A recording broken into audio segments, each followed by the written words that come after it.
గతంలో కూడా ఇట్లాగే కొడంగల్లో ఓడిపోతే రాజకీయ సన్యాసం చేసి తప్పుకుంటా అన్నాం. 3 నెలల్లోనే మాట మార్చి మళ్ళీ పార్లమెంట్లో పోటీ చేసినాం. అట్లాగే హైదరాబాద్ జిహెచ్ఎంసీలో బీఆర్ఎస్ కనుక సొంతంగా గెలిస్తే నేను రాజకీయాలు సన్యాసం తీసుకుంటా అన్నాం. అప్పుడు మాట తప్పినాం. అందుకే నీ మాట మీద నమ్మకం లేదు కాబట్టే మేమే చెప్పినాం, మా పార్టీ తరఫున మేము ప్రెస్ క్లబ్ బుక్ చేస్తాం, ఆ ప్రెస్ క్లబ్కు మీరు రండి 11 గంటలకు జూలై 8 తారీఖు నాడని చెప్పినాం.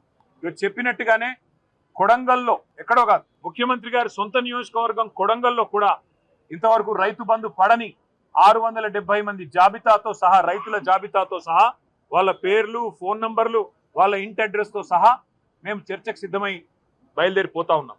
అట్లాగే రాష్ట్ర వ్యాప్తంగా మరి జరగని రుణమాఫీ, పడని రైతు బంధు, అదేవిధంగా రాని బోనస్సు, రైతు శ్రేయస్సుకు సంబంధించి ప్రతి అంశం మీద విస్తారంగా చర్చించడానికి మా పార్టీ నాయకత్వం మొత్తం కూడా సిద్ధమై మొత్తం సమాచారంతో సహా, ప్రభుత్వ అధికారిక సమాచారంతో సహా మేము ఇవాళ ప్రెస్ క్లబ్కు బయలుదేరిపోతా ఉన్నాం.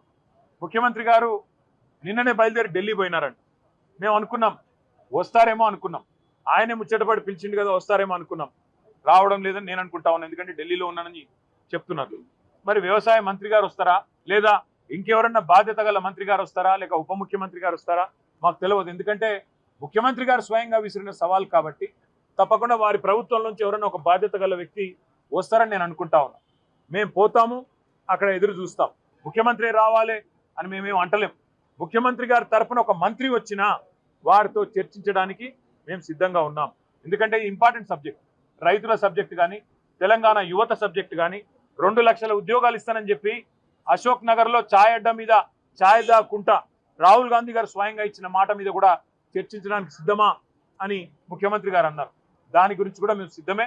అందుకే ఇవాళ మేమందరం కూడా కదిలి ప్రెస్ క్లబ్కి పోతా ఉన్నాం.